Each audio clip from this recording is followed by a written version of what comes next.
you serious? Well, it's not something to laugh about. It's not. I was scared. There was a brass dragon right in front of me, and I was carrying as much of its gold as I could. It's not like I chose to wet my pants. It just happened.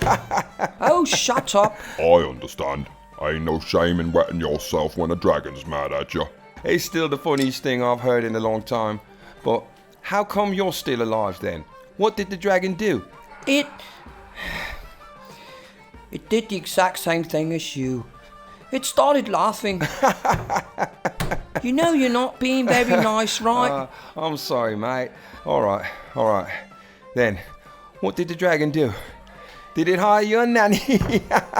Alright, that's enough, Finley. Let Skender finish his story. Yes, of course. I'm just messing with you, mate. Then what happened? Well, not that much. It told me to drop the coins and get out, so I did. That's it. Well, brass dragons are not known for their cruelty. Yeah, I actually think it kind of felt sorry for me, or maybe that I wasn't worth the trouble. I mean, it did warn me that if I came back, it would burn the meat from my bones. But it really didn't need to tell me that. I'm certainly not going back there again. You lucky bastard. Well, thanks for the beer and the story. I'll be off to McNamara to help out some old friends. So all of a sudden you got friends, eh? Skender, that actually hurt my feelings. Gareth, please make sure Skender gets home safe and dry. You asshole. See you around, fellas. See you around, Finley. Yeah, see you around, Ratwell. Oh, I don't know where the goblin came from, but he came down the building. I'll bet he's up to no good. Probably. But who knows with that one? Yeah, who knows? Anyway, that was my story. I've kept away from adventuring ever since. Catching fish might not be as exciting, but it's honest work and I don't have to worry about being killed every day. Cheers to that. What about you, Gareth? You've done some adventuring. What made you put down your sword? A dragon as well? No, it was something far worse. Far worse than a dragon? Let me tell you something, boy. I've encountered many dangers in my youth. Goblins, orcs, dragons. I've even fought with an undead spellcaster once. But nothing ever terrified me more than this foul thing. You really mean that? You can bet that silly hat you're wearing I mean it. Silly? We were hired by one of the professors of the Twilight Academy in Galdoria. She'd given us a map that was supposed to lead to some underground ruins under the Farkscar Mountains. She claimed that there would be lots of treasure, and that we could keep whatever we found, as long as we returned with a certain book that was supposed to be within the ruins as well. She paid us 500 gold pieces up front. 500 gold pieces? And promised to give us 500 more when the job was done. It was just me and my fellow dwarf yonder, a fighter I used to work with. We travelled to the Farkscar Mountains, and following the map, we quickly found our way underground. We spent the day moving deeper into the mountains, and on the second day, we came upon our destination. It was the ruins of an ancient temple, with two small ruined buildings beside it. We headed straight for the temple, sword and axe drawn of course, to see if the book we were hired to find was in there. We entered a large hall with rows of columns on each side of an aisle that led up to an altar. Moving towards the altar, I noticed that there weren't any holy symbols anywhere, no iron scones for torches, and no braziers either. I didn't think anything of it at the time, just like I didn't give any thought to the small patches of brown dust that lay around the floor. At the altar there were no holy symbols either.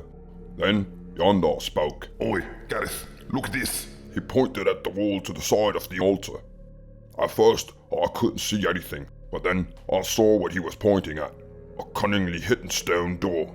I would never have discovered it myself, but Yondar always seemed to have an eye for such things. He looked around some more, and after a few moments he went, and pressed one of the stones in the wall beside the door. A large scraping sound came from the stone door as it slid to the side, and air that had been held up for centuries greeted us. We looked in and saw a small hole that led to a wooden door. We headed straight for the door and found it to be locked. But that wouldn't stop us. After a few good shoulder slams, we burst through the door and into the realm beyond. No, I'm telling you, the absolute truth here, Skender. Yeah, I know. That room must have been some sort of vault, a treasure chamber, where the priest had put all their donations and valuables. For I'm telling you, it was filled with gold, silver, jewelry, weapons, shields, and all kinds of shiny items. At first, we couldn't believe it. I mean, 1,000 gold pieces, that's a lot of gold, but with all this, we could have bought the whole of Sandpoint with that treasure. We put our backpacks down and started filling them to the brim, all the while laughing and talking about future plans and the things we were going to buy. We were so caught up by it all that we didn't hear what was approaching us from behind. It wasn't before we heard the wooden rubble from the smashed door being disturbed that we turned around. What was it? It was 6 strange insectile-looking monsters. Each was walking on 4 legs and had a lobster-like tail. In the front they had mandibles and 2 peculiar feathery antennas. They were more or less the same size as one of Corwood's mastiffs, and they were moving towards us at a fast pace. I held out my sword at an arm's length to keep them away, and Yonder stood ready with his axe and shield. The nearest monster started flailing its feathery tentacles. I almost laughed, for there was no chance for it to hit me from that far away. But then I realized that it wasn't trying to hit me. It was going after my sword. Its tentacles barely touched my sword, but as soon as they did, my sword started to rust. To rust? Yes, and fast too. Within a few seconds, my sword, hilt and all, was just a heap of brown dust on the floor.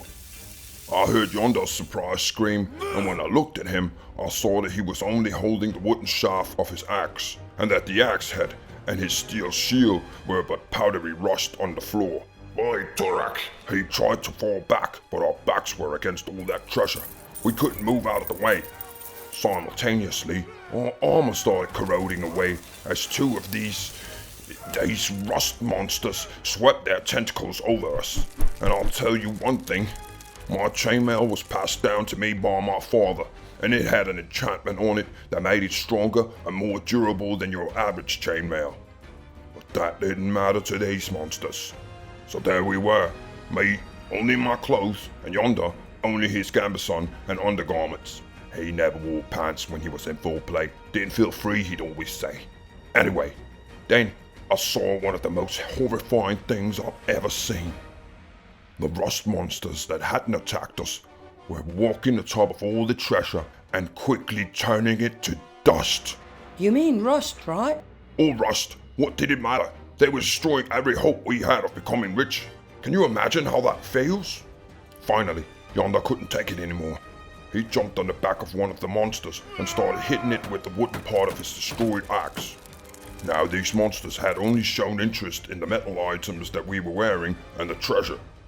But when he jumped on that one monster, they all swarmed him and savagely bit him again and again. I was certain he was going to die, but somehow he broke free and started running out the room with one of the creatures stuck to his arse.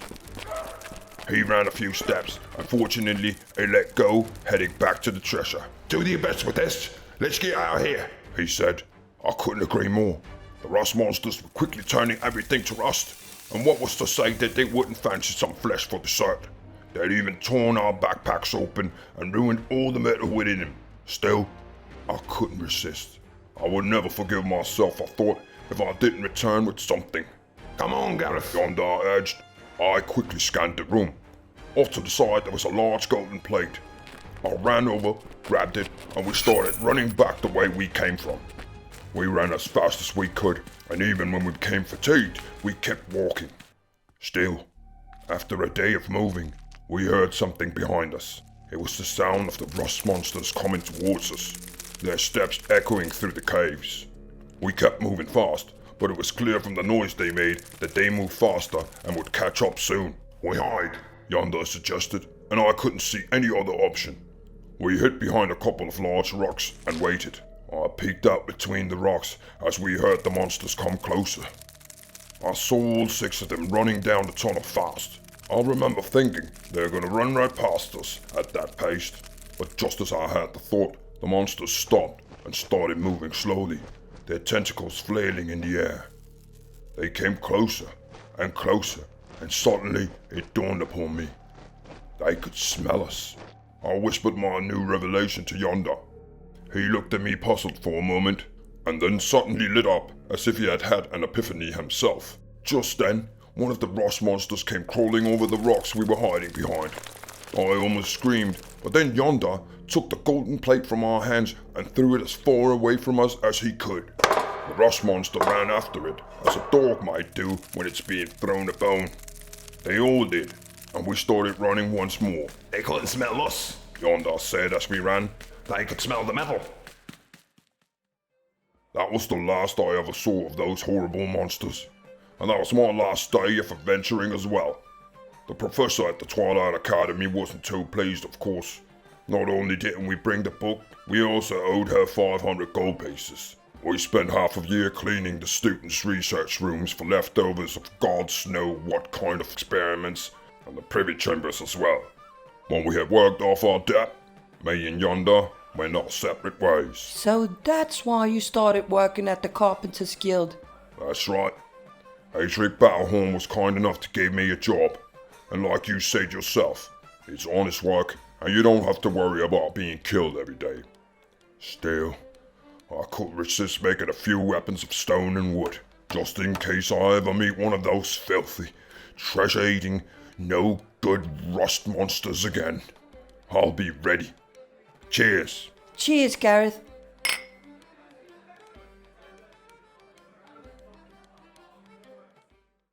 Greetings. Thank you for watching the Tower of Tomes. If you like the content, please consider subscribing, liking, and commenting. Also, please have a look at the Tower of Tomes Patreon page. There will be a link in the description. Thank you so much for watching. I hope you enjoyed it.